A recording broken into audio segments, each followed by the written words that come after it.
வாழ்க்கை எதற்காக? நாம் ஏன் இந்த பூமியிலே இருக்கிறோம்? நம்முடைய வாழ்க்கையின் அர்த்தம் என்ன?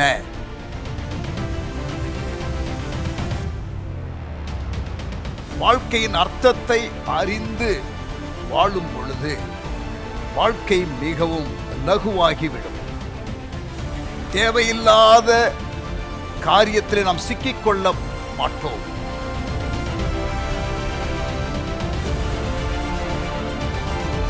வாழ்வை மாற்றி அமைக்கக்கூடிய, மறுவப்படுத்தக்கூடிய ஒரு 40 நாள் பிரயாணத்திற்கு உங்களை நான் அன்புடன் அழைக்கிறேன்.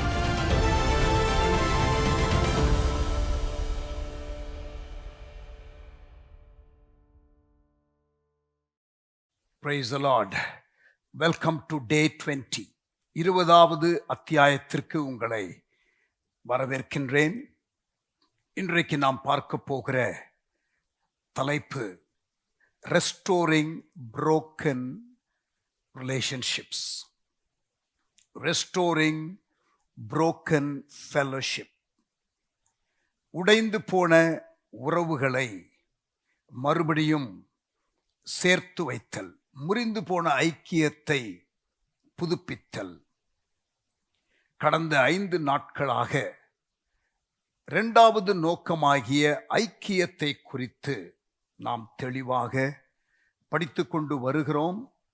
நாம் தனியாய் இருப்பது நல்லது அல்ல, இணைந்து இருக்கவே அழைக்கப்பட்டிருக்கிறோம்.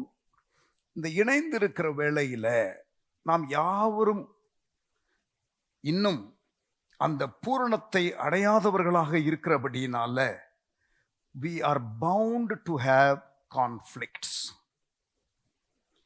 மனித உறவுகளில் கண்டிப்பாக முரண்பாடுகள்,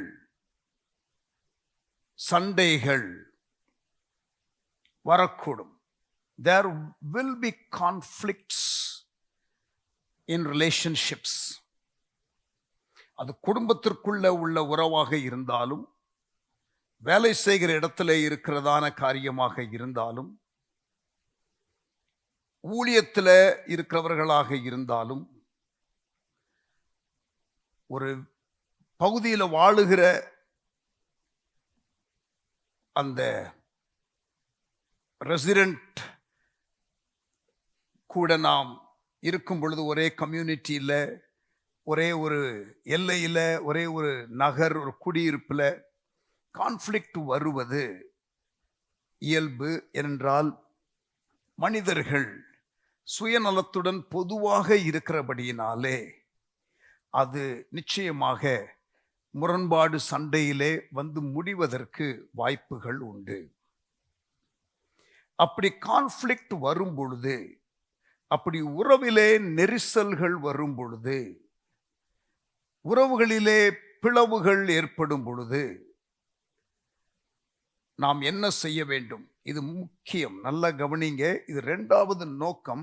நாம் ஐக்கியமாக இருப்பதை தேவன் விரும்புகிறார். God wants us to be at peace with all people wherever possible.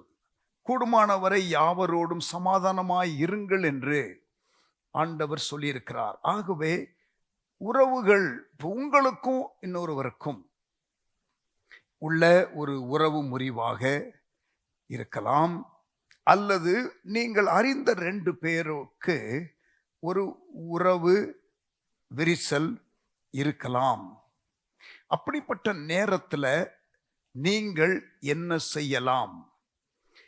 இது பிரத்யேகமாக உங்களுடைய வாழ்க்கைக்கும் இன்னொருவருக்கும் இருக்கிற கான்ஃப்ளிக்டை டீல் பண்ணுகிற காரியமாக இந்த சாப்டரில் இருந்தாலும், நீங்கள் as a third person, ஒரு 3வது நபராக சில சூழ்நிலைகளுக்குள் சென்று சமாதானம் பண்ணி வைக்கிறவர்களாக நீங்கள் செயல்பட முடியும். அது முதிர்ச்சிக்கு அடையாளம். சமாதானம் பண்ணுகிறவர்கள் பாக்கியவான்கள், அவர்கள் தேவனுடைய புத்திரர் எனப்படுவார்கள் என்று நாம் மத்தேயு 5:9 இயேசுனுடைய மலை பிரசங்கத்தின் அந்த ஆரம்பத்தில் உள்ள அந்த பியாட்டிடியூட்ஸ், அந்த பாக்கியவான்கள் பாக்கியவான்கள் என்று சொல்லப்பட்ட பட்டியலிலே இது இருக்கிறது. Blessed are the peacemakers. சமாதானம் பண்ணுகிறவர்கள் பாக்கியவான்கள், அவர்கள் தேவனுடைய புத்திரர் எண்ணப்படுவார்கள். ஆமென். ஒப்புரவாகுதல், பிளவை சரிப்படுத்துதல், பிதாவாகிய தேவனுக்கும் இந்த பூமியிலே படைக்கப்பட்ட மனுக்குலத்திற்கும் ஏற்பட்டதான அந்த புரோக்கன் ஃபெல்லோஷிப்பை சரிப்படுத்துவதற்காகத்தான் மத்தியஸ்தராக இயேசு பூமியிலே வந்தார். அவரை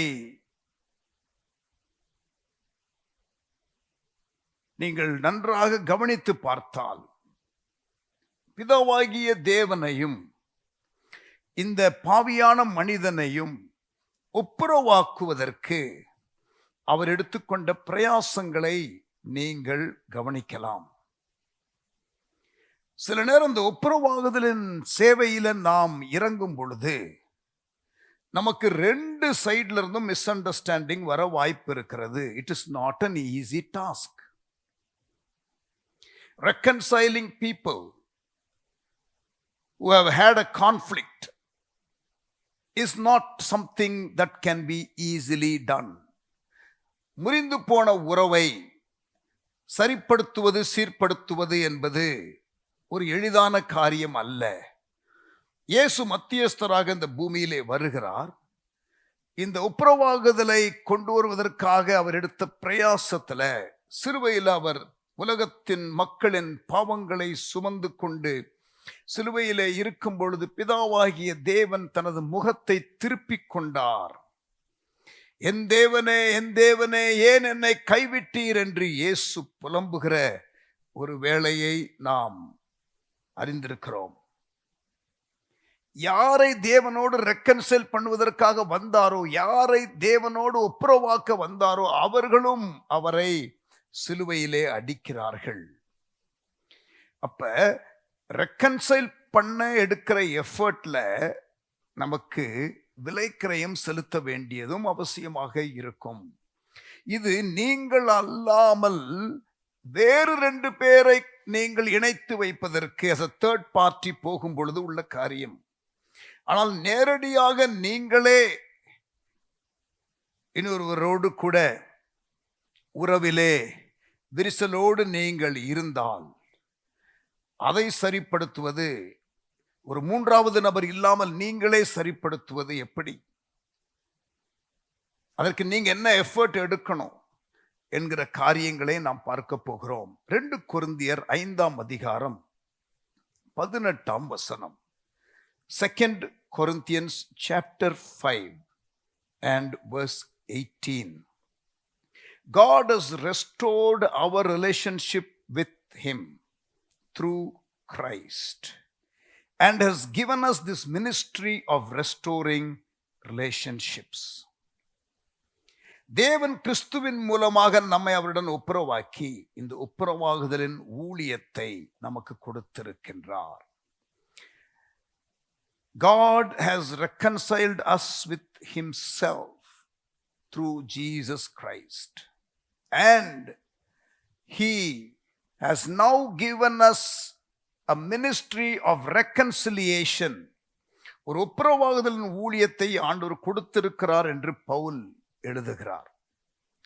இது பிரத்யேகமாக சுவிசேஷ ஊழியத்தை செய்வதற்காக சொல்லப்பட்ட வாக்கியமாக இருந்தாலும் அதை ஒரு பிரின்சிபலாக நாம் எடுத்துக்கொண்டால் ஒப்புரவாகுதலின் ஊழியத்தை ஆண்டவர் நமக்கு கொடுத்திருக்கின்றார். God has given us a ministry of reconciliation, restoring relationships. Relationships are always worth restoring. உறவுகள் புதுப்பிக்கப்படுதல் என்பது எப்பொழுதுமே விலை மதிக்கப்பட வேண்டிய ஒன்று. It's worth it. இதற்காகத்தான் தேவன் நம்மை படைத்திருக்கிறார், உறவுகளில் நாம் சீராக இருப்பதற்கு. வாழ்க்கையே முழு வாழ்க்கையே it is about learning to love. அதை நாம் ஏற்கனவே பார்த்திருக்கிறோம். உறவுகளுக்கு முக்கியத்துவம் கொடுக்க ஆண்டவர் சொல்லியிருக்கிறார். அதை நாம் ஏற்கனவே கடந்த சில நாட்களாக நாம் பார்த்திருக்கிறோம். ஒரு காயம் ஏற்படும் பொழுது, ஒரு முரண்பாடு கருத்து உண்டாகும் பொழுது, அதை பயன்படுத்தி பிரிவினையை நாம் ஏற்படுத்தாமல், அந்த சூழ்நிலையில நாம் அந்த பிரிவு தொடர்ந்து அல்லது பிரிவு வந்துவிடாதபடிக்கு அதை சரிப்படுத்த வேண்டியது நம்முடைய கடமை. முதிர்ச்சி உள்ளவர்கள் இதை செய்வார்கள். ஆண்டவர் நம்மை அவருடைய குடும்பத்திலே சேர்த்து வைத்திருக்கிறபடினாலே குடும்பத்திலே சமாதானம், ஆவிக்குரிய குடும்பத்திலே சமாதானம். ரட்சிக்கப்படாத வெளியில உள்ள மக்களாக இருந்தாலும் அவர்கள் நீங்கள் உறவுக்கு முக்கியத்துவம் கொடுக்கிறதை பார்த்து உங்களுடைய முதிர்ச்சியை கண்டு அவர்கள் ஆண்டவரை அறிந்து கொள்ள முடியும். நீங்கள் ஒருவருக்கொருவர் அன்பாயிருந்தால் எனக்கு சீஷராய் இருப்பீர்கள் என்றும் இயேசு சொன்னார், யோவான் 13:35. அது உண்மையானால் கவனிங்க, broken fellowship is a disgraceful testimony to unbelievers. நாம் ஒருவருக்கொருவர் அன்பாயிருந்தால் நாம் இயேசுனுடைய சீஷர்கள் என்று உலகத்திலே உள்ள மக்கள் அறிந்து கொள்ளுவார்கள் என்று இருக்க, நாம் சண்டை போட்டுக் கொண்டிருக்கிறது என்னவாய் இருக்கும் யோசித்து பாருங்கள். அது ஒரு கெட்ட சாட்சி. That is a bad testimony, disgraceful testimony for the unbelievers.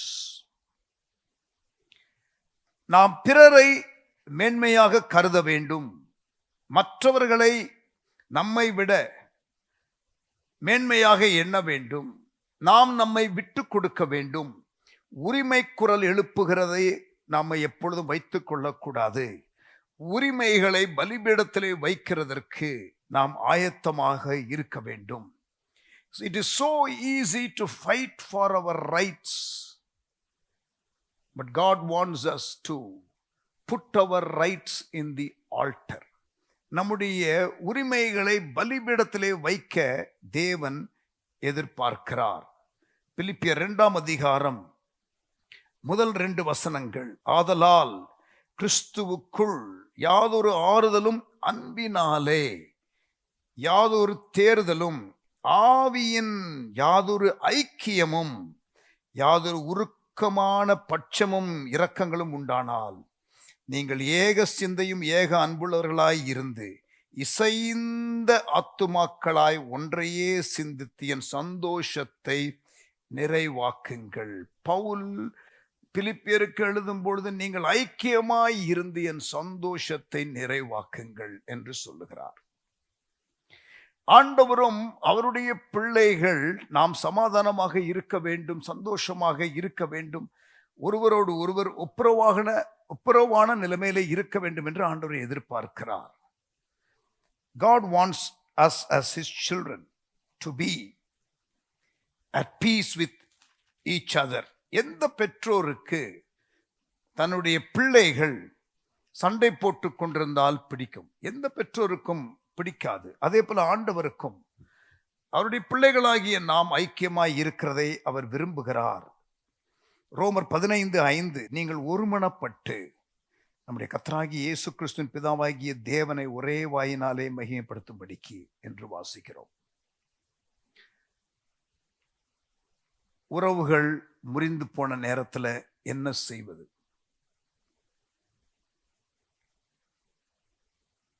நீங்கள் 1 கொரிந்தியர் 6 வாசித்தால்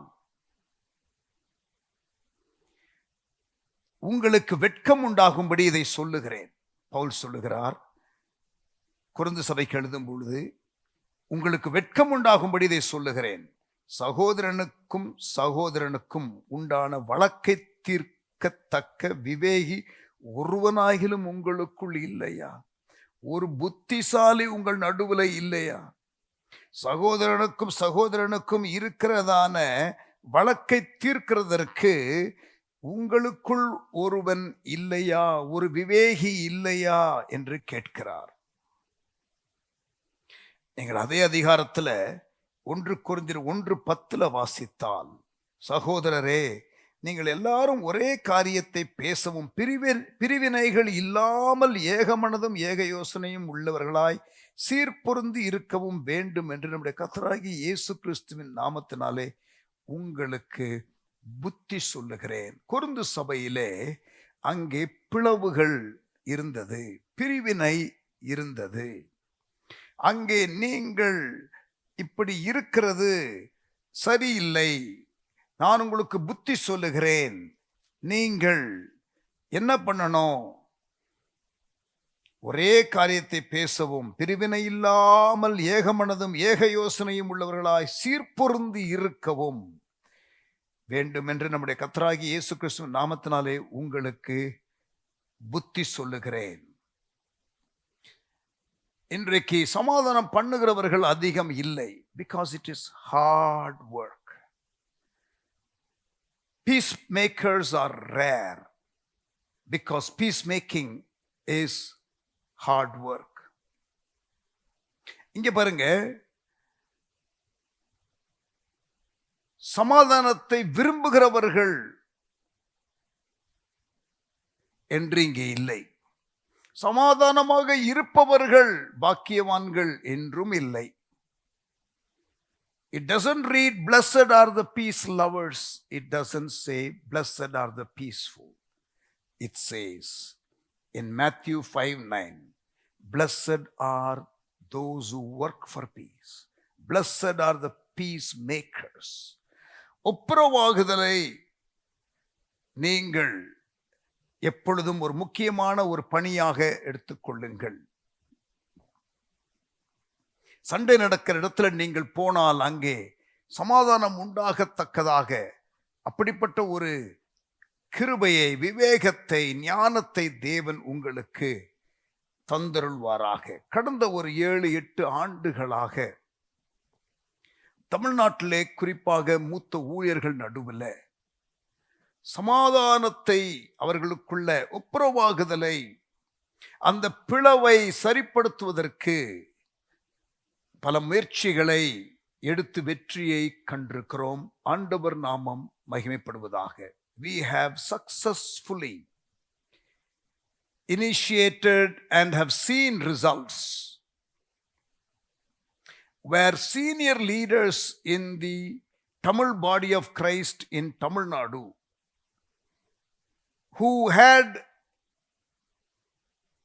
misunderstanding between each other, அவர்களுக்குள்ள இருக்கிற பிரிவினைகளை முக்கியப்படுத்தி, ஒருவர் பேசின காரியம் வேற ஏதோ ஒரு கான்டெக்ஸ்ட்ல, இன்னொருவர் பேசின காரியம் வேற ஒரு கான்டெக்ஸ்ட்ல, அதை எடுத்து இங்கே இருக்கிற சிலர், அங்கே இருக்கிற சிலர், அந்த அவர்களுடைய லீடர்ஸுக்கு தவறான காரியங்களை, பாய்சனை விதைத்திருக்கிற சூழ்நிலையில அந்த ரிஃப்ட் அதிகமாக இருந்தது. ஆனால் ஆண்டவருடைய கிருபையினால கடந்த ஒரு 7-8 ஆண்டுகளாகவே இந்த பிரிவினை சுவர் உடைந்து கொண்டு வருகிறது. ஏனென்றால் சமாதானம் பண்ணுகிறவர்கள் ஒரு சிலரை கர்த்தர் எழுப்பி இருக்கிறார். பிரத்யேகமாக இந்த ஐக்கியத்திற்காக பிரயாசப்படுகிறவர்களை கர்த்தர் எழுப்பியிருக்கிறார். ஆண்டவருடைய நாமம் மகிமைப்படுவதாக. இது ஆண்டவருடைய 2வது நோக்கம் மனிதனுக்கு, ஃபெல்லோஷிப். ஆகவே இந்த பீஸ் மேக்கிங் ஸ்கில்லை நம்ம டெவலப் பண்ணுவது வெரி வெரி இம்பார்ட்டன்ட். இது 2வது நோக்கமாகிய ஐக்கியத்திற்கு உதவியாக இருக்கிறபடியினாலே நாம் பூமியில இருக்கும் பொழுது மற்றவர்களோடு எப்படி பழகுவது, பேசுவது என்பதை கற்றுக்கொள்ளுகிறது, அதில் தேறுகிறது இம்பார்ட்டன்ட். அதோடு கூட சமாதானம் பண்ணுகிறவர்களாக நாம் இருக்க, நாம் அதற்கு வேண்டிய கலையை, ஸ்கில்ஸை நாம் வளர்த்து கொள்வது நல்லது. ஆனால் நிறைய பேருக்கு இந்த சமாதானம் பண்ணுகிற காரியம், அந்த பீஸ் மேக்கரா இருக்கிற ஒரு காரியத்திலே அவர்களுக்கு தெளிவு இல்லை. நிறைய பேர் சமாதானம் பண்ணுகிறவர்களும் கிடையாது. So it is an important aspect that needs to be looked at if we want to fulfill God's second purpose for man. மனிதனுக்கு தேவன் வைத்திருக்கிற இரண்டாவது நோக்கமாகிய ஐக்கியத்தை நாம் செயலுக்கு கொண்டு வர பிரயாசப்பட வேண்டும். இந்த சமாதானம் பண்ணுகிறது என்றால் எந்த விதமான சலசலப்பு வரவே கூடாது, எந்த விதமான முரண்பாடு சண்டையும் இருக்கவே கூடாது. Peace making is not avoiding conflict. It is not pretending that problems does not exist. பிரச்சனை இருக்கிற நேரத்தில் நம்ம அதை பற்றி பேசக்கூடாது, அதை அப்படியே அமைதியாக விட்டுருவோம் என்று சொல்லி அநேகர் அந்த கான்ஃப்ளிக்டை அவாய்ட் பண்ணுவார்கள். அதை டீல் பண்ணுவதற்கு வேண்டிய துணிச்சல் இல்லாதவர்கள் கோழைகளாக இருப்பார்கள், அல்லது அதை மேற்போங்காக அப்படியே பூசி மொழிகி விடுவார்கள். முரண்பாடுகளை தவிர்ப்பது அல்ல, அதை ஃபேஸ் பண்ணுவது, அதை ரிசால்வ் பண்ணுவது தான் மெச்சூரிட்டி. சமாதான காரணராகிய அல்லது சமாதான பிரபு என்று சொல்லப்படுகிற இயேசு, பிரின்ஸ் ஆஃப் பீஸ் என்று சொல்லப்படுகிறவர், சில இடத்துல அவர் சில காரியத்தை ப்ரொவோக் பண்ணுகிறார், சில இடத்துல அதை அவாய்ட் பண்ணுகிறார், சில இடத்துல அவர் அதை சால்வ் பண்ணுகிறார். தேவ ஆவியானவர் நம்மை நடத்துவாராக. It is not avoiding conflict, it is dealing with it when it arises without fear. So it's not avoiding conflict, it is also not appeasement. அதாவது சாந்தப்படுத்தி விடுவது அல்ல, இஷ்யூவை டீல் பண்ணாம விட்டு விடுவது அல்ல. அதாவது ஒரு ஏமாளியாக இருக்க வேண்டும் என்பது கிடையாது.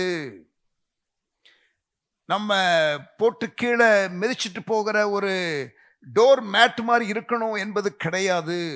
ஆனால் உட்கார்ந்து பேச வேண்டும், அதை குறித்து நாம் என்ன செய்ய வேண்டும் என்பதை குறித்து மனம் திறந்து பகிர்ந்து கொள்ள வேண்டும். அந்த இஷ்யூவை நம்ம ரிசால்வ் பண்ண வேண்டும். சரி, இப்ப இந்த உறவுகளை சரிப்படுத்துவது அவசியம், முக்கியம் என்று பார்த்த நிலையில how do we restore a broken relationship? ஒரு உறவை எவ்வாறு மீண்டும் சீர்படுத்துவது என்ற காரியத்தை, ஒரு 7 காரியத்தை, biblical steps to restoring fellowship. 7 biblical steps to restoring fellowship. முறிந்து போன உறவு, முரண்பாடு சண்டையிலே உள்ள மக்கள், அல்லது முரண்பாடு சண்டையிலே நாம் ஈடுபட்டிருந்தால் அதை ரிசால்வ் பண்ணுவதற்கு நாம் செய்ய வேண்டிய காரியம் என்ன? ஒரு 7 காரியங்களை நாம் பார்க்க போகிறோம். நம்பர் 1, முதலாவது, talk to God before talking to the person. அந்த நபருடன், யாரோடு உங்களுக்கு முரண்பாடு சண்டை இருக்கிறதோ, மிஸ் அண்டர்ஸ்டாண்டிங் இருக்கிறதோ, அந்த நபரிடம் நீங்கள் பேசுவதற்கு முன்னதாக நீங்கள் தேவனிடம் பேசுங்கள். Discuss the problem with God. எல்லாவற்றையும் ஜெபத்துடனே கூட நீங்கள் துவங்குங்கள். தேவனுடைய சமூகத்திலே இந்த காரியத்தை சொல்லி, இப்படிப்பட்ட பிரச்சனை இருக்கிறது ஆண்டவரே, சமாதானம் பண்ணுகிறவர்கள் பாக்கியவான் என்று சொல்லி இருக்கிறீர். நான் ஆண்டவரே சமாதான முயற்சியை எடுக்க போகிறேன். ஆண்டவரே, நான் அந்த நபரிடம் பேசுவதற்கு முன்னதாக உம்மிடத்திலே பேசுகிறேன் என்று சொல்லி ஆண்டவரிடத்திலே பேசுங்கள். Talk to God, number 1, before talking to the person. அந்த நபருடன் பேசுவதற்கு முன்பாக தேவனிடம் பேசுங்கள். Ventilate vertically. உங்களுடைய உணர்வுகளை நீங்கள் கொட்டி தீர்க்க வேண்டும் என்றால் அதை முதலாவது தேவ சமூகத்திலே செய்து விடுங்கள். Tell God exactly how you feel. நீங்கள் எப்படிப்பட்ட உணர்வுடையவர்களாய் இருக்கிறீர்கள் என்பதை தேவனிடத்திலே நீங்கள் மறைக்காமல் அப்படியே சொல்லுங்கள். ஏற்கனவே இதை குறித்து நாம் பார்த்திருக்கிறோம். God can handle our emotions. நம்முடைய உணர்வுகளை அவர் புரிந்து கொள்ளுவார். அவர் நீங்கள் உணர்ச்சி வசப்பட்டு சொல்லுகிற காரியத்து நிமித்தம் அவர் பாதிக்கப்பட போவது இல்லை. He will want to be understanding. உங்களுடைய உணர்வுகளை புரிந்து கொண்டு நீங்கள் மனம் திறந்து அவரிடத்தில் பேசுகிறதை அவர் விரும்புகிறார். நிறைய இந்த கான்ஃப்ளிக்ட், இந்த முரண்பாடு சண்டைகள் வருகிறதற்கு காரணம் ஒவ்வொருவருக்கும் அவர்களுக்கு இருக்கிற தேவைகள் பூர்த்தி செய்யப்படாததினாலே. Because they have unmet needs in their life and they are expecting this individual to meet their needs, and when that person is not doing that, they get upset and react. ஒரு நபரிடத்திலே நாம் சில காரியத்தை எதிர்பார்க்கிறோம், அவர்கள் அதை செய்யாவிட்டால் அவர்கள் மீது நமக்கு ஒரு சண்டை வருகிறது, ஏமாற்றத்து நிமித்தம் விரக்தி அடைகிறோம், உறவிலே விரிசல் வருகிறது. You must know one thing. No one can meet all your needs except God. உங்களுடைய தேவைகளை நீங்கள் மற்றவர்களிடத்திலே பூர்த்தி செய்வதற்காக போகிறீர்கள் தெரியுமா? அதுல தான் நடக்கிறது தப்பு. ஆண்டவர் தான் உங்களுடைய தேவைகளை பூர்த்தி செய்கிறவர்.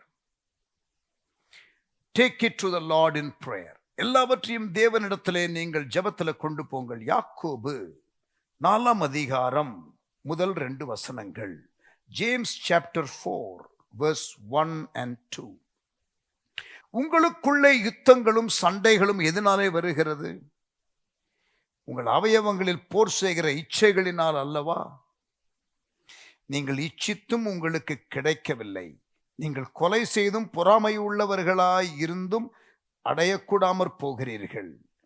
நீங்கள் சண்டையும் யுத்தம் பண்ணியும் நீங்கள் விண்ணப்பம் பண்ணாமலும் இருக்கிறதுனாலே உங்களுக்கு சித்திக்கிறதில்லை. விண்ணப்பம் பண்ணாததினாலே அது உங்களுக்கு சித்திக்கிறது இல்லை. Apostle James says that many of our conflicts are caused by prayerlessness, or it is not resolved because of our prayerlessness. நம்முடைய ஜெப குறைவினால அது நமக்கு பூர்த்தி செய்யப்படவில்லை. Pray for broken relationships to be restored.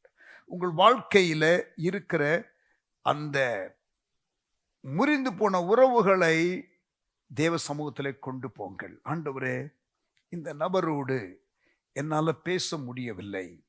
இந்த நபரை பார்த்தால் எனக்குள்ளே ஒரு எரிச்சல் வருகிறது. இந்த நபருக்கு ஏதாவது ஒரு நல்ல காரியம் நடந்தால் அது எனக்கு பெரிய ஒரு துக்கமாக அல்லது எனக்கு கோபம் வருகிறது. அவன் நல்லா இருக்கிறது எனக்கு பிடிக்கல. இந்த உணர்வுகள் எல்லாம் எனக்கு இருக்கிறது என்று சொல்லி தேவ சமூகத்தில் போய் பேசுங்க. ஆண்டவர் உங்களை மாற்றுவாராக. ஆண்டவர் உங்களுக்கு அந்த சூழ்நிலையில அந்த ஒரு கசப்புல இருந்து உங்களை விடுதலை ஆக்குவாராக. அந்த கசப்பு வேரை ஆண்டவர் பிடுங்கி போடுவாராக. Talk to God before you talk to the person. தேவனிடம் பேசுங்கள், அந்த நபரிடம் பேசுவதற்கு முன்பதாக. 7 காரியங்களை பார்க்க போகிறோம். Biblical steps to restoring fellowship. ஐக்கியத்தை புதுப்பிக்கிறதற்கு 7 வேதாகம ஆலோசனைகள், படிகள். இரண்டாவதாக, always you take the initiative. எப்பொழுதுமே முதல் படியை நீங்கள் எடுத்து வையுங்கள். அவன் வந்து மன்னிப்பு கேட்டால் நான் மன்னிப்பு கொடுக்கிறேன். அவனுக்கு இவ்வளவு இருந்தா எனக்கு எவ்வளவு இருக்கும். இப்படி பேசுவது பொதுவாக மனிதனுடைய இயல்பு. ஆனால் நீங்கள் முந்திக் கொள்ளுங்கள், கனம் பண்ணுவதற்கு நீங்கள் முந்திக் கொள்ளுங்கள் என்று வேதவசனம் சொல்லுகிறது. Consider others before you consider yourself. நீங்க பைபிள் முழுவதும் படிச்சு பார்த்தீங்கன்னா, ஆண்டவர் உங்களுக்கு கொடுக்கிற ஆலோசனை ரிலேஷன்ஷிப்ஸுக்கு examine yourself, consider others. அதாவது உன்னை நீயே ஆராய்ந்து பார். வேதனை உண்டாக்கும் வழி உன்னிடத்தில் இருக்கிறதா என்பதை நீ ஆராய்ந்து பார். ஆனால் மற்றவர்களுடைய காரியங்களை கரிசனையோடு அணுகு. ஆனால் பொதுவாக மனிதர்களாகிய நாம், we don't examine ourselves and consider others, but we examine others and consider ourselves. நாம் நம்மை நாமே பரிசோதிக்காமல் பிறரை பரிசோதித்து நம்மை நாமே என்ன பண்ணுவோம்? நான் இப்படித்தான் என்று நியாயப்படுத்திக் கொள்வோம். இல்லை, consider others is the biblical teaching. Examine your self is the biblical teaching. உங்களை நீங்கள் முதலாவது சரிப்படுத்திக் கொள்ள நீங்கள் முதலாவது ஒப்புரவாக முயற்சிகளை எடுங்கள். Always you take the initiative.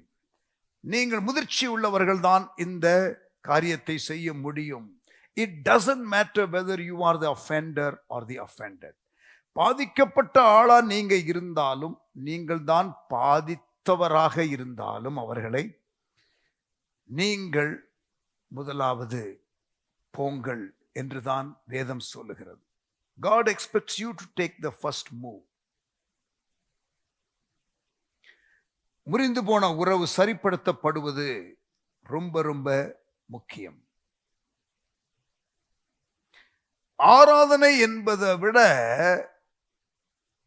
இது முக்கியம். ஆராதிக்க வருகிறதற்கு முன்பதாக ரிலேஷன்ஷிப் ஸ்ட்ரெயினா இருந்துச்சுன்னா அதை போய் முதல்ல ஃபிக்ஸ் பண்ணிட்டு வா, அதுக்கப்புறம் ஆராதிக்கலான்னு ஆண்டவர் சொல்றாரு. மத்தேயு 5ஆம் அதிகாரத்துல, Matthew 5 verse 23-24, ஆகையால் நீ பலிபீட தண்டையிலே உன் காணிக்கையை செலுத்த வந்து உன் பேரில் உன் சகோதரனுக்கு குறை உண்டென்று அங்கே நினைவு கூறுவாயாகில், அங்கேதானே பலிபீடத்தின் முன் உன் காணிக்கையை வைத்துவிட்டு போய் முன்பு உன் சகோதரனோட ஒப்புரவாகி பின்பு வந்து உன் காணிக்கையை செலுத்து. God is saying that before you worship me, before you come to my altar, settle relationships with people. Amen.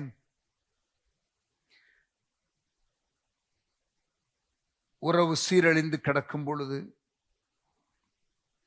இம்மீடியட்டா சமாதானத்திற்கான பேச்சுவார்த்தையை ஆரம்பிக்க முயற்சி எடுங்கள். காலம் போக போக எல்லாம் சரியாகிவிடும் என்ற ஒரு உண்மையற்ற ஒரு கூற்றை நம்பிக்கொண்டு இருக்காதிருங்கள். People say time will heal relationships. Not really. No. After a while the rift can get even bigger. ஆரம்பத்திலேயே அதை டீல் பண்ணிருங்க. தாமதிக்காதீங்க. Don't procrastinate. Don't make excuses. சாக்குபோக்குகளை சொல்லாதிருங்கள். நேருக்கு நேர் சந்திக்கிற ஒரு மீட்டிங்கை இம்மீடியட்டா ஆர்கனைஸ் பண்ணுங்க. இப்படி நீங்க சீக்கிரமாக அதை செய்யும் பொழுது உங்களுக்குள்ள இருக்கிற அந்த கசப்பு வேறு ரொம்ப ஆழமா போகாமல் இருக்க நீங்கள் உங்களையே பாதுகாத்துக் கொள்வீர்கள். Acting quickly reduces the spiritual damages that can happen to you.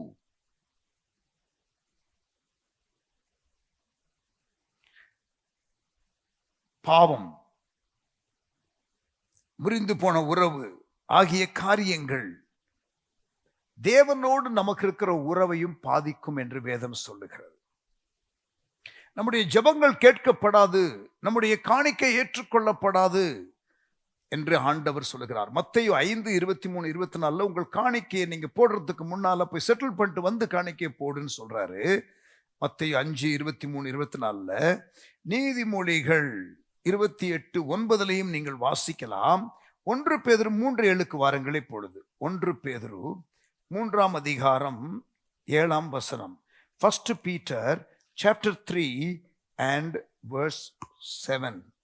அந்தப்படி புருஷர்களே, மனைவியானவள் பலவீன பாண்டமாய் இருக்கிறபடியினால் உங்கள் ஜெபங்களுக்கு தடை வராதபடிக்கு நீங்கள் விவேகத்தோடு அவர்களுடனே வாழ்ந்து உங்களுடனே கூட அவர்களும் நித்திய ஜீவனாகிய கிருபையை சுதந்திரித்துக் கொள்ளுகிறவர்களானபடியால் அவர்களுக்கு செய்ய வேண்டிய கனத்தை செய்யுங்கள். உங்கள் ஜெபங்களுக்கு தடை வராதபடிக்கு புருஷர்களே, மனைவியோடு நல்மனம் பொருந்தி இருங்கள். Having conflict with your spouse, gentlemen, can be a hindrance for your prayers. உங்களுடைய ஜெப வாழ்க்கைக்கு அது ஒரு தடையாக அது இருக்கும். 1 பேதுரு 3:7 வாசித்தோம். இதை நாம் எதேச்சியாக நாம் இதை செய்யக்கூடாது. முதலாவது நாம் போய் மன்னிப்பு கேட்கணும், முதலாவது இந்த இனிஷியேட்டிவை நாம் எடுக்கணும் என்று நாம் வாசிக்கும் பொழுது இது ரொம்ப முக்கியமான ஒரு காரியமாக இருக்கிறபடியினால, ஒரு சென்சிட்டிவான காரியமாக இருக்கிறபடியினால நீங்கள் அவசரப்பட்டோ நீங்கள் ஆத்திரப்பட்டோ அல்லது இடையிலே வேறு ஒரு வேலை வரக்கூடும் என்ற சூழ்நிலையிலேயோ இதை நீங்கள் செய்யாமல் நல்ல நேரத்தை ஒதுக்கி உங்களுடைய பெஸ்ட் டைம், அவங்களுடைய பெஸ்ட் டைமை கன்சிடர் பண்ணி மீட் பண்ணுங்க. That is the best thing to do. முதலாவதாக தேவனிடத்தில் பேசுங்கள். இரண்டாவதாக நீங்கள் அதை முதலாவது ஆரம்பியுங்கள் அந்த முயற்சியை. மூணாவது நம்பர் 3, அடுத்தவருடைய உணர்வுகளை புரிந்து கொள்ள வேண்டும். You must understand the feeling, sympathize with their feeling. அதாவது அவர்கள் பேச ஆரம்பித்தால், நீங்கள் பேச்சுவார்த்தைக்கு போகும் பொழுது நீங்கள் அமைதியாக கேளுங்கள். அவர்கள் சொல்லுகிறதை அமைதியோடு நீங்கள் கேட்கிறதுனாலே அவர்கள் சொல்லுகிறதை நீங்கள் ஏற்றுக்கொள்ளுகிறீர்கள் என்பது கிடையாது. But it is good to give a listening ear to the other party. அதாவது அவர்கள் சொல்லுகிற காரியம் கரெக்டோ தப்போ, அவர்கள் சொல்லுகிற காரியம் நியாயமோ நியாயமற்றதோ பரவாயில்ல, ஆனால் அவர்கள் அப்படி உணர்கிறார்கள் என்றால் அதை நீங்க தப்புன்னு சொல்ல முடியாது. அவர்கள் உணர்கிறதை சொல்லுகிறார்கள். அவர்கள் தப்பாக கூட அதை நினைத்து அப்படிப்பட்ட உணர்வு உடையவர்களாக இருக்கலாம். So before attempting to solve any disagreement you have, first listen to the person's feelings. I'm very upset with you அப்படின்னு சொல்லுவாங்க. உங்க மேல எனக்கு ரொம்ப கோபம். நீங்க okay, to accept that does not mean that their anger was a justified anger. But you need to listen to them first so that you know what they actually feel. அவர்கள் எப்படிப்பட்ட உணர்வு உடையவர்களாக இருக்கிறார்கள் என்பதை நீங்கள் அறிந்து கொள்ள வேண்டும். ஆண்டவர் உங்களுக்கு ஒரு வாய் 2 காது கொடுத்திருக்கிறாருங்கிறத மறந்துடாதீங்க. ஆண்டவர் நமக்கு 2 வாய் 1 காது கொடுக்கல. You must listen twice as much as you speak. பிலிப்பியர் 2ஆம் அதிகாரம் 4ஆம் வசனம், அவனவன் தனக்கானவைகளை அல்ல பிறருக்கானவைகளை நோக்குவானாக. பிறருக்கானவைகளை நோக்குவானாக. Look out for one another's interest, not just for your own. இந்த இடத்துல கிரேக்க வார்த்தை ஸ்கோபஸ் என்ற வார்த்தை பயன்படுத்தப்பட்டிருக்கிறது. Look out for one another's interest. நோக்குவானாக என்ற வார்த்தை தமிழ்ல மொழிபெயர்க்கப்பட்டிருக்கிற வார்த்தை மூல பாஷையில் கிரேக்க வார்த்தையில ஸ்கோபோஸ். அப்படி என்ன அர்த்தம் தெரியுமா? அந்த வேர்டு டெலஸ்கோப்பு, மைக்ரோஸ்கோப்பு அப்படிங்கிற வார்த்தையெல்லாம் இந்த ஒரிஜினல் வார்த்தையிலிருந்து தான் வருகிறது. அவர்களை நீங்கள் என்ன பண்ணுங்க? உற்று கவனியுங்கள். focus on their feelings. Scopus. நோக்குவானாக பிறனுக்கானவைகளை. அவன் என்ன சொல்ல வர்றான், அவங்களுடைய தேவை என்ன பூர்த்தி செய்யப்படவில்லை. Why he is reacting the way he is reacting, why she is reacting the way she is reacting, அவனோ அவளோ ஏன் இப்படி ரியாக்ட் பண்றாங்க, அவர்களுடைய உணர்வுகள் என்ன என்பதை புரிந்து கொள்ளுங்கள் என்றுதான் பிலிப்பியர் 2:4 பவுல் சொல்லுகிறார். Pay close attention. That is what it means, scopus. Allow them to emotionally download. அவர்கள் உணர்வுகளை உங்களிடத்திலே கொட்டுவதற்கு இடம் கொடுங்கள். நீங்க உங்க உணர்வுகளை தேவனிடத்திலே முதலாவது கொட்டி விடுகிறீர்கள். கரெக்டா? ரெண்டாவது நீங்க இனிஷியேட்டிவ் எடுக்கிறீங்க. இப்ப நீங்க போகும்போது அவன் அல்லது அவள் உங்களிடத்திலே அவர்களுடைய உணர்வை கொட்டுவார்கள். You don't need to agree to whatever they say, but you must seek to understand. அவர்கள் சொல்லுகிற எல்லா காரியத்தையும் நீங்கள் ஏற்றுக்கொள்ள வேண்டும் என்று கிடையாது. Feelings oftentimes are not logical or not even true. But what they feel is what they feel. அவர்கள் அப்படிப்பட்ட உணர்வு உடையவர்களாக இருந்தால் நம்ம ஒன்றும் பண்ண முடியாது. அவர்கள் பேச ஆரம்பிக்கும் பொழுது இங்க பாருங்க, இந்த வளவளா குளகுளனா அந்த கதையெல்லாம் என்கிட்ட சொல்லாதீங்க அப்படின்னு பேசாதீங்க. இன்ஃபேக்ட் நீங்களே ஆரம்பிங்க. How to you feel? நீங்கள் எப்படி உணர்கிறீர்கள்? என் மேல உங்களுக்கு ரொம்ப கோபமா இருக்கும்ல, ஐ அண்டர்ஸ்டாண்ட். உங்க இடத்துல நான் இருந்தால் நானும் அப்படித்தான் ரியாக்ட் பண்ணியிருப்பேன். I am sorry if I have hurt you. இந்த காரியங்கள் உங்களுக்கு ஒரு பெரிய ஒரு அட்வான்டேஜ்ல கொண்டு வந்து நிறுத்தும் ரெக்கன்சிலியேஷன்ல. தாவீது என்ன சொல்லுகிறான் பாருங்கள். சங்கீதம் 73, Psalm 73, சங்கீதம் 73, 21, 22. இப்படியாக என் மனம் கசந்தது, என் உள்ளந்திரியங்களில் குத்துண்டேன், நான் காரியம் அறியாத மூடனானேன், உமக்கு முன்பாக மிருகம் போல் இருந்தேன். David admitted that he acted beastly when it was hurting him. காயப்படும் பொழுது மிருகத்தனமாக நாம் செயல்படுவது இயல்பு. அதனாலதான் நம்ம நேரடியாக காயத்தோடு கூட அந்த நபரிடத்திலே போகாமல் முதலாவது தேவனிடத்திலே போய் அந்த உணர்வுகளை கொட்டி விடுவது நல்லது. A man's wisdom gives him patience. It is to his glory to overlook an offense.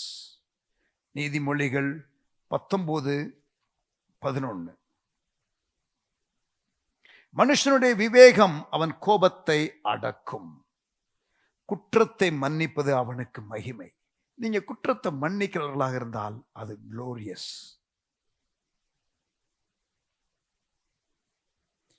People don't care how much you know until they know how much you care.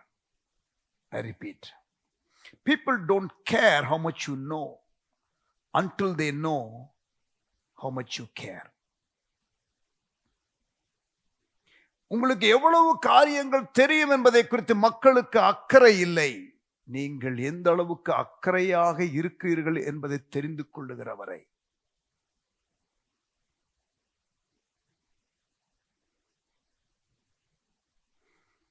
ரோமர் 15, Romans chapter 15,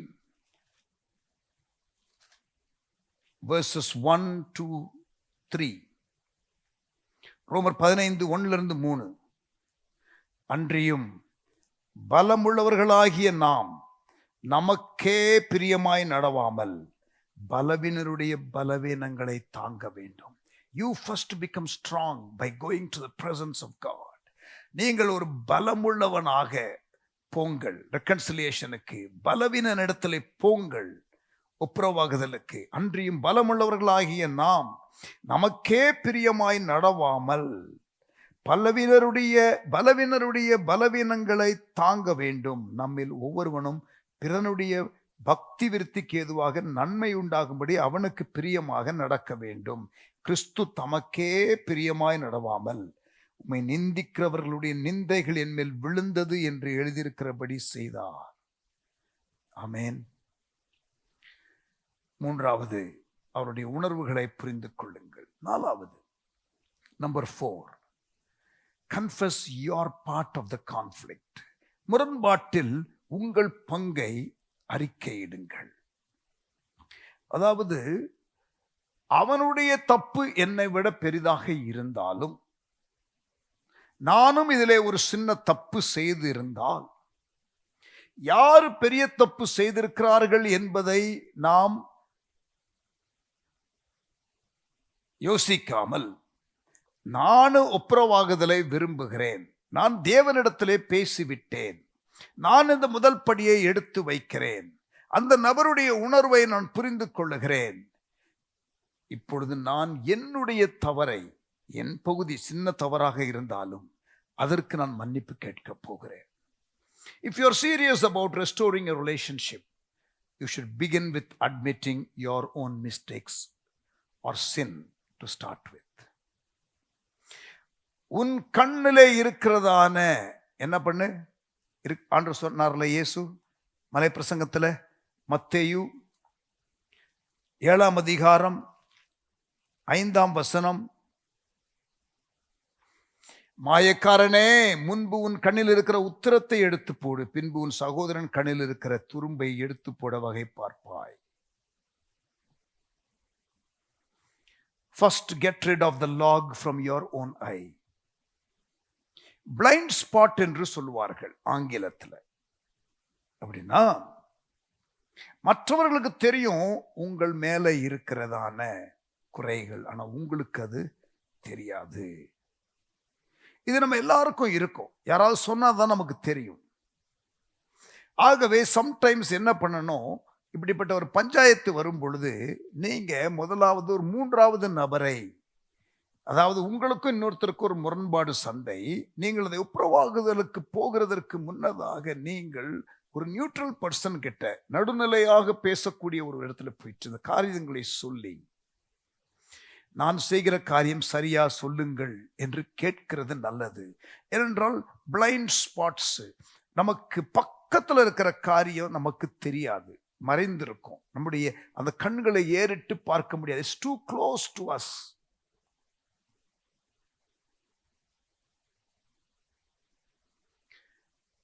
நான் இப்படி போய் பேச போகிறேன், அது நியாயமா, அது ரியலிஸ்டிக்கா, அல்லது நான் இதை எதிர்பார்க்கிறது டூ மச்சா எதிர்பார்க்கிறேனா? am I being unrealistic? am I being too sensitive? நான் ரொம்ப சென்சிட்டிவா இருக்கிறேனா? அல்லது அவர்களுடைய உணர்வுகளை குறித்து இன்சென்சிட்டிவா இருக்கிறேனா என்ற காரியத்தை ஒரு 3வது நபரிடத்திலே கேட்டுக்கொள்வது நல்லது.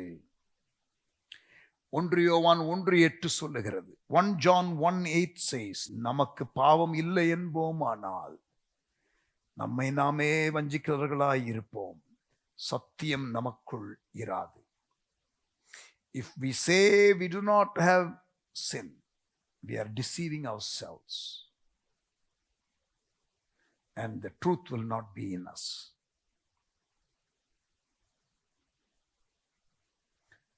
So அறிக்கையிடுதல் உங்கள் பகுதியிலிருந்து, உங்கள் வாழ்க்கையிலிருந்து ஒப்புரவாகுதலுக்கு confession plays a very important role. It's a powerful tool for reconciliation. நீங்க உங்களுடைய தவறுகளை அறிக்கையிட ஆரம்பிக்கும் பொழுது, நீங்க இல்ல பிரதர், நான் தான் பிரதர், என்ன மன்னிங்க பிரதர்னு அவங்க சொல்லுவாங்க.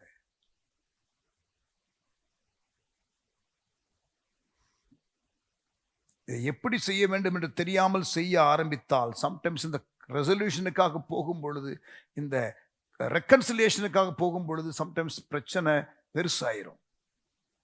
ஆனால் தாழ்மையோடு அறிக்கையிட்ட நிலையில ஒரு மூன்றாவது நபரிடத்துல கன்சல்ட் பண்ணி ஆண்டவர் சமூகத்துல முதலாவது நம்மை ஊற்றி உணர்வுகளை கொட்டி நாம் நிதானமான ஒரு நிலையில நாம் தாழ்மையோடு கிருபைகளோடு நாம் போயிட்டு மன்னிப்பு கேட்கும் பொழுது ப்ராப்ளம் சீக்கிரமா சால்வ் ஆகும். அல்லேலூயா.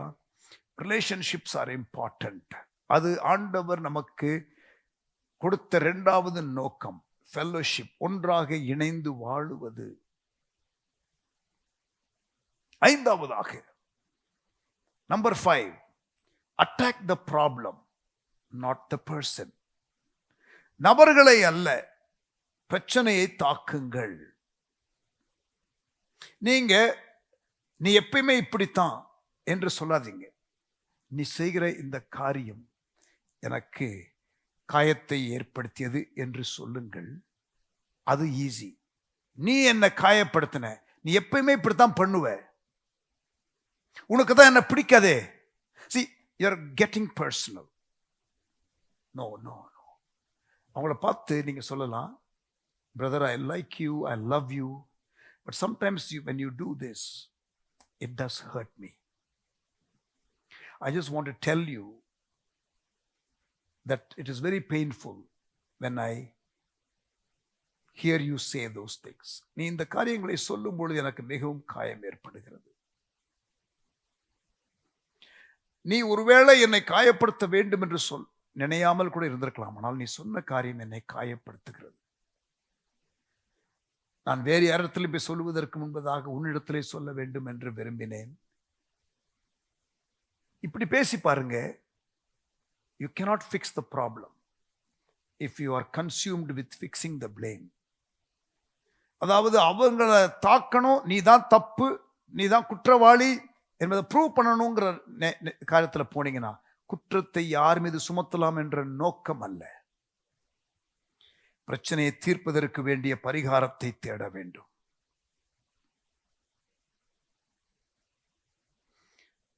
நீதிமொழிகள் 15:1, Proverbs 15 and verse 1. மெதுவான பிரதியுத்தரம் உக்கிரத்தை மாற்றும், கடுஞ்சொற்களோ கோபத்தை எழுப்பும். A soft answer is better than a sarcastic one. மெதுவான பிரதியுத்தரம் உக்கிரத்தை மாற்றும், கடுஞ்சொற்களோ கோபத்தை எழுப்பும்.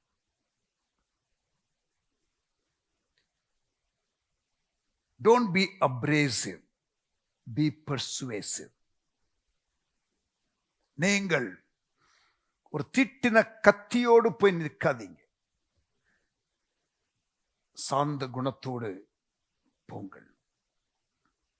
நாடுகளுக்கிடையே கோல்டு வார் என்று நடக்கும், பனிப்போர். வெளியில யுத்தம் இருக்காது, ஆனால் உள்ள புகைந்து கொண்டிருக்கும். அப்படிப்பட்ட காலத்தில் இந்த கோல்டு வார் சீசன்ல 2 தேசங்களும் சில வெப்பன்ஸை வைத்திருப்பாங்க தெரியுமா, அந்த ஒருத்தரை ஒருத்தர் தாக்குகிறதற்காக. அதையெல்லாம் குறைக்க அவர்கள் அந்த சமாதானத்திற்கு வேண்டுமென்றால் they will be asked to reduce or eradicate some of the mass destructive weapons. இன்றைக்கு உலகத்தில் chemical weapon, biological weapon, nuclear weapons, இதெல்லாம் ஒவ்வொரு நாடும் அதை குறைக்கணும், அதை ஒன்றுமில்லாமல் ஆக்கணும், அது நமக்கு நல்லதல்ல என்று தீர்மானிக்கிறார்கள். நாமும் கூட ஐக்கியத்தை வலுப்படுத்துவதற்காக நம்மிடத்திலே பிறரை தாக்கக்கூடிய ஆயுதங்களை நாம் சேர்த்து வைத்துக் கொண்டு இருக்கக்கூடாது. குற்றப்படுத்துவது, அவர்களை குறைத்து பேசுவது, அவர்களை தேவையில்லாமல் ஒப்பிட்டு பேசுவது, அவர்களுக்கு ஒரு பட்டப்பெயரை கொடுப்பது, அவர்களை அவமானப்படுத்துவது போன்ற காயப்படுத்துகிற காரியங்களை நம்முடைய கைகளிலிருந்து தூக்கி எறிவோமாக, வேண்டாம் என்று சொல்லுவோமாக. ஆமென். Don't attack the problem. Attack the problem. Don't attack the person. பிரச்சனையை தாக்குங்கள், நபர்களை அல்ல. ஆறாவதாக 7 காரியங்கள். ஆறாவதாக, cooperate as much as possible. உங்களால் முடிந்தவரை ஒப்புரவாகுதலுக்கு ஒத்துழையுங்கள். பிடிவாத குணத்தோடு இருக்காதீங்க. நான் யாருன்னு காட்டுறேன். நீங்க யாருன்னு காட்டுவதற்காக பூமியில வைக்கப்படவில்லை. இயேசு யார் என்று காட்டுவதற்காகத்தான் பூமியில வைக்கப்பட்டீர்கள். நீங்கள் நித்தியத்திலே போய் மகிமையான இடத்தை பிரவேசிக்க தான் இங்க ஆயத்தப்படுவதற்காக தான் வைக்கப்பட்டீர்கள். நீங்க யாருன்னு காட்டுறதற்கு இந்த பூமியில ஆண்டவர் உங்களை வைக்கவே இல்லை. Do everything possible on your part to live in peace with everybody. Pavul சொல்லுகிறார். ரோமர் 12:18. Romans 12 and verse 18. கூடுமானால், ஆண்டவருக்கும் தெரியும் நமக்கு சிலருக்கு சில காரியம் கூடாதுன்னு. நமக்கு இருக்கிற மெச்சூரிட்டியை பொறுத்தது. கூடுமானால், if possible.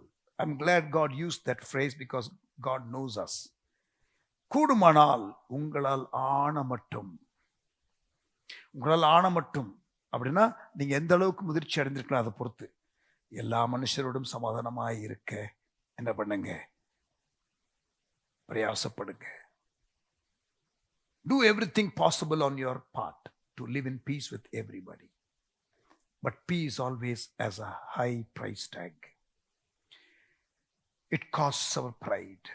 இந்த சமாதானம் பண்ணுகிற காரியம், எல்லாரோடும் சமாதானமாக வாழ வேண்டும் என்றால் நீங்கள் சில தியாகங்களை செய்ய வேண்டும். சில விலைக்கிரயம் செலுத்த வேண்டும். உங்களுடைய சுயம் என்ற காரியத்தை ஒழிக்க வேண்டும். உங்களுடைய அந்த பெருமையை விட்டு நீங்கள் வெளியிலே வர வேண்டும். It costs your pride. It often costs your self-centeredness. Peace does have a price tag. ரோமர் 12:10. சகோதர சிநேகத்தில் ஒருவரோடு ஒருவர், ஒருவர் மேல் ஒருவர் பட்சமாயிருங்கள். கனம் பண்ணுகிறதிலே ஒருவருக்கொருவர் முந்திக் கொள்ளுங்கள். பிலிப்பியர் 2:3. ஒன்றையும் வாதினாலாவது வீண் பெருமையினாலாவது செய்யாமல் மனத்தாழ்மையினாலே ஒருவரை ஒருவர் தாங்களிலும் மேன்மையானவர்களாக எண்ண கடவீர்கள். சுயத்தை நாம் வைத்து ரெக்கன்சிலியேஷனுக்கு போக முடியாது. நம்மை தாழ்த்தணும். கூடுமானவரை ஒத்துழையுங்கள். Cooperate as much as possible. ஏழாவதாக, final, emphasis reconciliation, not resolution. ஒப்புரவாகுதலை வற்புறுத்துங்கள், தீர்வு காண்பதை அல்ல. இப்ப ரஷ்யாவுக்கும் யுக்ரைனுக்கும் உள்ள வார் நடந்து கொண்டிருக்கும் பொழுது அமெரிக்கா உள்ளே போயிட்டு அந்த பிரச்சனைக்கு ஒரு தீர்வை காணவில்லை. ஆனால் முதலாவது என்ன பண்ணுகிறார்கள்? ஒப்புரவாகுதலை முதலாவது ஏற்படுத்துகிறார்கள். அதற்கு பிறகு தொடர்ந்து பேச்சுவார்த்தை நடக்கும். ரெசல்யூஷனுக்கு ஒப்புரவாகுதலை வற்புறுத்துங்கள், தீர்வு காண்பதை அல்ல. ஒப்புரவாகுதலை நாம் எளிதாக செய்துவிட முடியும். தீர்வு காண ஒருவேளை டிபேட், டிஸ்கஷன், நிறைய ரவுண்ட்ஸ் நமக்கு தேவைப்படும். It is unrealistic to expect everyone to agree about everything. எல்லாரும் எல்லா காரியத்தையும் ஒத்துக்கொள்வார்கள் என்பது நிச்சயம் அல்ல. நம்ம எல்லாரும் வித்தியாசமாக இருக்கலாம், ஆனால் ஐக்கியமாக இருக்கலாம். Unity is not uniformity. நாம் ஐக்கியமாக இருக்க வேண்டும், நாம் ஒரே விதமாய் இருக்க வேண்டும் என்பது அவசியம் இல்லை. Reconciliation focuses on relationship, while resolution focuses on the problem. ஒப்புரவாகுதல் என்பது மனிதனுக்கிடையே உள்ளதான அந்த உறவை மையமாக வைத்து இருக்கிறது. நமக்குள்ள வித்தியாசங்கள் இருந்தாலும் ஒப்புரவாகுதலை நாம் செய்ய முடியும். We can establish a relationship even when we are unable to resolve our differences. அதற்காக ரிசால்வ் பண்ணவே கூடாது. இஷ்யூஸ் நான் சொல்லவே இல்லை. பட் எது முதல்ல வரும்? உறவுகள். தொடர்ந்து பேச்சுவார்த்தையின் மூலமாக ஒரு இணக்கமான ஒரு தீர்மானத்தை எடுக்க முடியும். ஆனால் முதலாவது ஒப்புரவாகுதல் என்பது அவசியம். இந்த பாடத்தை நீங்கள் கேட்டுக்கொண்டிருக்கிற வேளையில யாரோடு ஒப்புரவாக வேண்டும் என்று ஆண்டவர் உங்களோடு கூட பேசுகிறார். Who do you need to contact as a result of this chapter reading? With whom you need to restore relationship? தேவனிடத்திலே முதலாவது பேசுங்கள். நீங்கள் இந்த முயற்சியை ஆரம்பியுங்கள். அந்த நபருடைய உணர்வுகளை புரிந்து கொள்ள முயற்சி எடுங்கள். உங்களுடைய குறைகளை முதலாவது அறிக்கையிடுங்கள். நபரை தாக்காதீர்கள். பிரச்சனையை மட்டும் நீங்கள் குறித்து பேசுங்கள். எவ்வளவு ஒத்துழைக்க முடியுமோ அவ்வளவு ஒத்துழையுங்கள். ஒப்புரவாகுதலுக்கு அழுத்தத்தை கொடுங்கள். அந்த பிரச்சனைக்கு தீர்வு காணுகிறதை விட relationships are always worth restoring. உறவுகளை நாம் சரிப்படுத்துவது மிக மிக முக்கியம். உறவுகள் புதுப்பிக்கப்படுதல் என்பது எப்பொழுதுமே விலை மதிக்கப்பட வேண்டிய ஒரு காரியம். இங்க பாருங்க, இந்த 7 ஸ்டெப்பு ரொம்ப சிம்பிளான ஸ்டெப்பு தான். ஆனால் அது ஈஸி கிடையாது. இது எளிதான ஒரு ஆலோசனை போல தெரிந்தாலும் செய்ய ஆரம்பிக்கும் பொழுது இது மிகவும் கடினம்.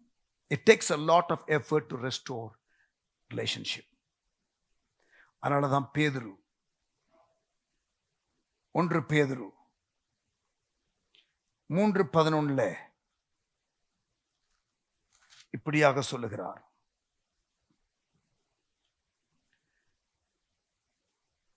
பொல்லாப்பை விட்டு நீங்கி நன்மை செய்து சமாதானத்தை தேடி அதை பின்தொடர கடவுள்.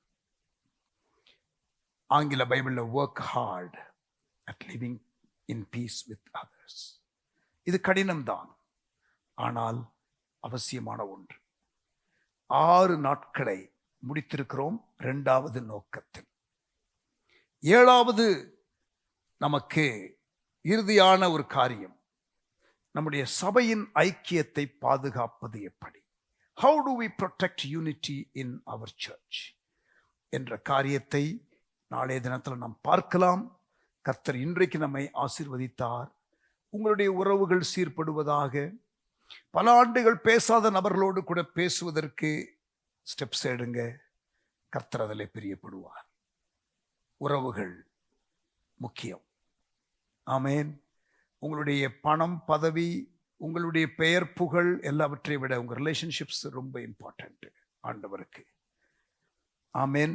கர்த்தர் உங்களை ரிலேஷன்ஷிப்ஸில் இருக்கிறதற்கு உங்கள் குடும்பத்திலே வைத்தார். உங்கள் குறிப்பிட்ட எல்லையிலே வைத்தார். உங்களை குறிப்பிட்ட ஒரு சூழ்நிலையிலே வைத்தார். ஒரு குறிப்பிட்ட சபையிலே வைத்தார். நீங்கள் அங்கே சாட்சியாக இருங்கள். அங்கே நல்லுறவுடன் இருங்கள். கர்த்தர் உங்களை ஆசீர்வதிப்பாராக. ஜோமனோமா. தகப்பனே, உடைய கரத்தில் எங்களை தாழ்த்தி ஒப்புக் கொடுக்கிறோம். ஆசீர்வதி. இயேசுவின் நாமத்தில் ஜெபிக்கிறோம் எங்கள் நல்ல பிதாவே. ஆமென். God bless you. கர்த்தர் உங்களை ஆசீர்வதிப்பாராக. ஆமென்.